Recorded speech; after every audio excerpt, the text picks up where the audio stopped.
पश्चिम बर्धमान जिले के आसनसोल अंतर्गत सलानपुर क्षेत्र में कथित अवैध पत्थर खदान संचालन से जुड़े मामले में सलानपुर ब्लॉक तृणमूल कांग्रेस के उपाध्यक्ष विजय सिंह उर्फ भोला सिंह को पुलिस ने गिरफ्तार कर लिया है। मिली जानकारी के अनुसार पुलिस ने गुरुवार रात बाराबनी विधानसभा क्षेत्र के 5 गाछिया इलाके से उन्हें हिरासत में लिया। गिरफ्तारी के बाद सलानपुर थाना पुलिस ने उन्हें रात में कुल्टी थाना लेकर पहुंची। शुक्रवार सुबह करीब 11 बजे पुलिस ने आगे की कानूनी प्रक्रिया के तहत भोला सिंह को आसनसोल जिला अदालत में पेश किया। इसी दौरान अदालत परिसर में विरोध का माहौल भी देखने को मिला। वहां मौजूद कुछ लोगों ने नारेबाजी की और विरोध दर्ज कराया। घटना के दौरान अंडे फेंके जाने की भी जानकारी सामने आई है। फिलहाल पुलिस मामले की जांच कर रही है और कथित अवैध पत्थर खदान संचालन से जुड़े पहलुओं की पड़ताल की जा रही है।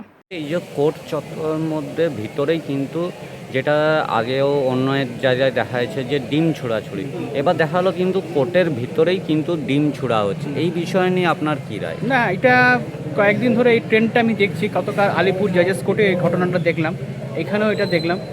এটা কিন্তু কোর্ট চত্বরে পুলিশ প্রশাসনকে কিন্তু এটা নিয়ে সজাগ থাকতে হবে। কোর্টের মধ্যে যেন বিশৃঙ্খলা না হয়, কোর্টের মধ্যে যেন কোর্টের আইন শৃঙ্খলা বজায় থাকে। এই যে আসামিরা যাদের ধরে নিয়ে আসছে তাদের কিন্তু সুরক্ষার দায়িত্ব কিন্তু পুলিশেরই। এটা কিন্তু পুলিশই নিজে ভাসবে পরবর্তীকালে যদি এদের কোনোরকমভাবে শারীরিকভাবে কোনো রকম ঘটনা যদি ঘটে। এটা আইনে কিন্তু তার ধারা, তার জায়গা আছে। কাজে পুলিশকে কিন্তু সাবধান থাকতে হবে এবং আমি পুলিশকে এটা অনুরোধ করব যে আপনারা সাবধানে নিয়ে আসুন, এদের হাত থেকে বাঁচিয়ে, এই যে মব যারা লিঞ্চিং করছে তাদের হাত থেকে বাঁচিয়ে এই আসামিদের নিয়ে আসুন। এটা কিন্তু ভালো দিকে যাচ্ছে না। এই ট্রেন্ডটা যেভাবে চলছে সেটা কিন্তু বাংলার সৃষ্টি, বাংলার সংস্কৃতির পক্ষে কিন্তু ভালো নয়। ইতিহাসে এই ধরনের ঘটনা কখনো দেখা যায়নি। সরকার আগেও পরিবর্তন হয়েছে, ভবিষ্যতেও সরকার পরিবর্তন হবে। এই ট্রেন্ড যদি প্রতিনিয়ত বাড়তে থাকে এটা খুবই দুর্ভাগ্যজনক বাংলার জন্য, ভারতবর্ষের জন্য। দেখা যাচ্ছে যে কোর্টের একবারে ভিতরে এই জিনিসগুলো হচ্ছে, কতটা মানুষ মানে এই যে আসামিরা আসছে মানুষজনও তো রয়েছে। না, সেটাই বললাম আমি, এটা খুবই দুর্ভাগ্যজনক।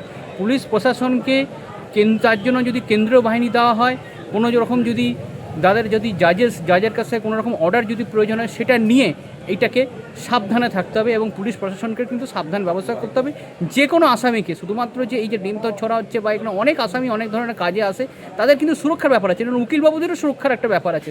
এটা কিন্তু মাথায় রাখতে হবে। আপনার পরিচয়? আমি এখানে আসানসোল কোর্টে অ্যাডভোকেট, আমার নাম সৌম্যদীপ্ত রায়, অ্যাডভোকেট সৌম্যদীপ্ত রায়।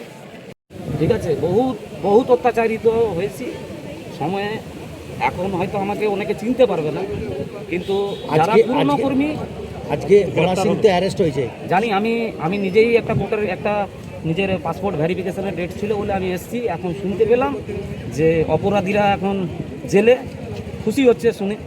ভোলা সিং অ্যারেস্ট হলো, আপনি অভিযোগ করছেন ভোলা সিং এর উপর? অবশ্যই, মানে আমি কেন, কেমন লাগছে আজ ভোলা সিং আজকে এত আনন্দিত দাদা। আমি গঙ্গা হোটেলে খাবো, মানে আমি ভেবেছিলাম ফুটপাতে কোনো একটা হোটেলে খাবো, কিন্তু এই খবরটা জানার পর আমি এখন গঙ্গা হোটেলে খাবো। কারণ তৃণমূলের যত অপরাধী এইভাবে যারা জেল খাটবে, প্রত্যেকটা আসামি যেন এরকমভাবে জেল খাটে ভোলা সিং মতো একদম। এরা তো ওখানে যে যা শুরু করেছিল একটা সময়, যারা ওখানকার বাসিন্দা সবাই জানে, প্রত্যেকটা মানুষ জানে। তো আমি খুব আনন্দিত। আমি একটা অন্য ব্যাপারে এসেছিলাম পাসপোর্ট ভেরিফিকেশনের জন্য। তো আমি এখন খবর শুনলাম যে ডিম ছড়া হচ্ছে। তো এটা শুনে তো আমি ভাবলাম যে যদি একটু বাইরে থাকতো আমিও তাহলে দুটো ডিম ছুড়তে পারতাম। যাই হোক, আমার নাম অধীরথ সূত্রধর।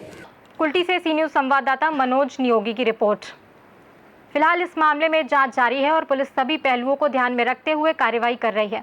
अदालत में पेशी के बाद आगे की कानूनी प्रक्रिया पर भी नजर बनी रहेगी। जैसे जैसे इस मामले में नए अपडेट सामने आएंगे हम आपको लगातार जानकारी देते रहेंगे। फिलहाल इस खास रिपोर्ट में इतना ही। देश और दुनिया की तमाम बड़ी खबरों के लिए बने रहिए सी न्यूज भारत के साथ।